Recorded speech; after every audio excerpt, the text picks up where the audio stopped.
Yep, that's me. You're probably wondering how I ended up in this situation. Luckily, these lights come with spare bulbs. Hey everyone, welcome back to the channel, Alchemic Power. Today we're tracking down a problem with these outdoor string lights that stopped working after a certain point. Let's see if we can find the fault. We've got one section of lights working perfectly, but once they reach this connection, everything after that is completely dead. Now instead of guessing, we're going to troubleshoot it one step at a time. The first thing I'm going to do is disconnect the next section.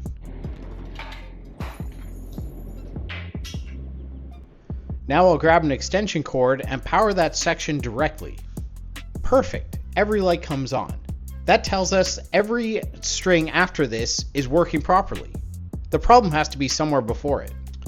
Now let's check the connector supplying power. I've got my multimeter set to measure voltage. I'll test the output right at the end of this connector. And we've got nothing.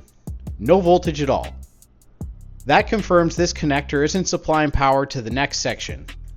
So we've officially found the faulty component. Anytime you find a defective part, tag it. That way nobody accidentally reinstalls it or wastes time troubleshooting the same issue later.